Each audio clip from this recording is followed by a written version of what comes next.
Why do most info businesses stall even if they have good systems? This is your info product, you're trying to push it into growth, but it doesn't seem to work. Maybe your handbrake is on. In this video, I'm going to diagnose exactly why that happens and how you can overcome that. But why should you listen to my advice?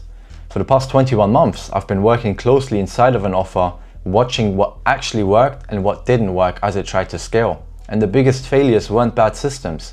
They were just good systems installed too early. So you're probably a creator or coach and you already have an offer that has some traction, but the growth has plateaued or become inconsistent. And you're probably thinking, how can someone have good systems but still stall? A system is not good or bad, it's stage dependent, and leverage doesn't fix weak foundations, it only amplifies them. A quick example would be you're trying to post organic content and it's not getting any inbound leads. So you're like, okay, let me try and boost this reel and this reel because I think it's a good reel. It didn't get any views. And now you've boosted that into an ad, but it was a shitty video, which made it a shit ad. So although you try to leverage the amount of impressions or clicks or For You pages that video would have came to, it doesn't mean the system to run ads to get inbound leads was a bad idea. It's just that specific ad wasn't a good ad to run. So there's three types of stalled stages, right? There's A, which is stalled attention. You get inconsistent views, you post reels that get traction but nothing compounds, and your audience doesn't feel sticky. Pause, by that I mean these are just viewers that come, see your video, maybe follow you, but never actually interact or engage or try to learn from you. You have stalled conversions where people engage but they don't buy anything. You have inconsistent calls and your sales feel very random and unpredictable. And last one is stalled execution, where you have a lot of activity where you're trying to implement this system and that system, trying to complete client work or trying to complete client acquisition, but none of that produces any momentum, right? So you're always rebuilding, but you're never compounding on what actually works. And one thing you have to understand is that most stalled info offer owners are not lazy, they're not undisciplined, they're just simply missequenced, right? They're trying to install a system at the wrong stage of the offer. Every time you try to install the right system and pray it works is the exact moment you stall, because you're seeing someone implement this system, that system, seeing all these other creators and operators teaching you. But not every system is going to work for every offer. Perhaps this system would work for that offer, okay, but that system is not going to get the same results just because you've seen someone else achieve those results, right?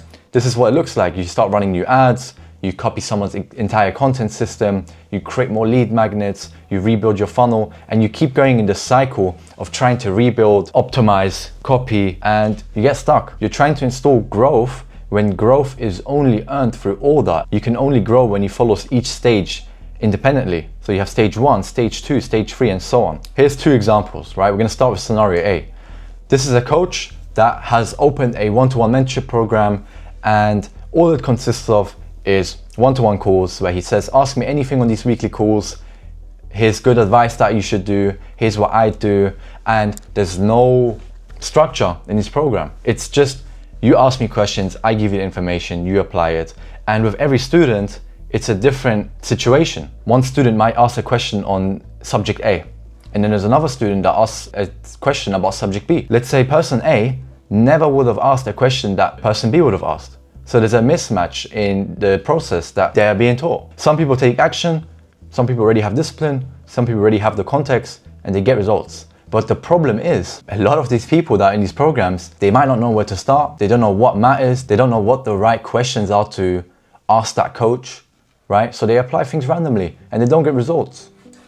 Whereas scenario B, you lay things out in steps, in foundations. Step 1, do this. Step 2, do this. Step 3, do this. And now the average people of that program make progress, right? These are the same people that didn't know where to start, didn't know what matters, didn't know what the right questions were to ask.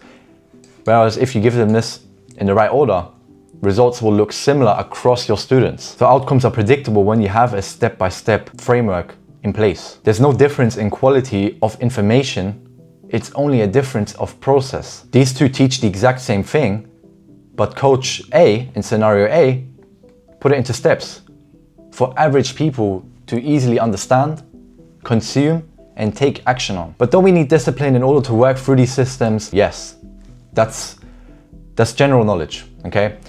But discipline is not the bottleneck you design systems for. You're not gonna make a system because it's going to make you more disciplined. In reality, discipline is either amplified or suppressed by structure, because when something is easier to understand, you're more likely to take action on those steps. A system's job is not to replace discipline, but to reduce the amount of it required to move forward. Think about it like this. A bad system requires high discipline to get low results. A good system requires low discipline to get momentum. And a great system turns momentum into discipline. Because once you have momentum, it's easier to take action on the tasks that you have to do. A quick example would be outreaching to get students for your coaching program or info product, and you're doing it all organically. You're outreaching organically, whereas that specific organic outreach strategy is going to take a lot more discipline to always turn up, send your DMs, message people, write emails, send out looms. Whereas if you have the correct content nurturing engine in place, you get people coming to you. It makes it a lot easier to talk to people that are already interested and requires a lot less discipline than people trying to organically outreach every single day, turn up every day. And this is the loop that people miss. And most thought creators are not lazy. That's why you have a lack of clarity on what to do next, lack of clarity on what actually matters, and you're unsure if you're doing it correct. That uncertainty kills your discipline, because every time you lack clarity, you sit there, you procrastinate, you don't know what to do, you look up systems, okay, how do I fix this, how do I do that? You apply it, when in reality you don't even know what stage you're on. Because discipline without feedback feels like I'm working too hard, but I don't know if this is moving anything, so you stop. Because nothing is reinforcing that action. You don't know what next step to take to continue growing. So here are the 4 stages of an info product. It first starts with the signal. Signal meaning, is there something worth building on? Is there a demand for something I can build on? The stage is about understanding if there's a demand before building or optimizing your info product. It's not when you get high views on your videos or you go viral or people say, oh, my videos are good, but it is when there's repeated attention from the right audience, people that are actually interested in what you're building, people that are actually interested in what you're doing, right? There's early inbound questions, people asking you. And for these 4 stages, I'm going to use an example of an Airbnb arbitrage offer. Let's say people are asking early inbound questions as well. How do I get my first property? How do I get in contact with landlords? Where do I find landlords? How did you manage to set up your business? And there's people referencing the ideas you've explained throughout your content back to you in these DMs. You're posting content and certain topics keep pulling the same type of person back. Just like we said, they DM you, they ask follow-ups, they watch multiple videos. Signals all about interest and demand, not revenue. Second is validation. Can this demand be converted reliably into an info product? This stage is about validating if the demand can be sold as an info product. What you don't start doing is building a full course, creating fancy funnels, start scaling your content. Validation is all about having conversations with those individuals that are in that demand phase, providing one-to-one access to yourself, seeing people say yes to your offer. You get on some calls, some people buy, some don't, but then you start to notice a pattern in why they are buying. Validation is not about volume of sales, it's about repeatability. Can I sell this over and over again? Will the demand stay in the next 3 months, 6 months, 12 months? Thirdly is conversion. Can this turn attention into revenue predictably? This is the part where you start to systemize the chaos into a process. This is where your messaging gets clearer. You understand the objections. Clients look similar throughout. And by this I mean they all have a similar type of pain in common. And your outcomes become more precise. Conversion is where structure starts to matter. Now your calls sound similar. Your content answers the same objections these people have throughout those sales calls you're taking. And sales start to feel less random. But most importantly, you do not try to scale before conversion is stable. Because if this is not stable and you don't clearly understand your ideal client, and you clearly don't understand your messaging, who you're trying to serve, the pains people have in common, and if you can precisely offer the same outcome for every single student. That brings us to the last point, which is scaling. Can you apply leverage without breaking it? This is where you begin to apply leverage systems after the process works. We're going back to our old example.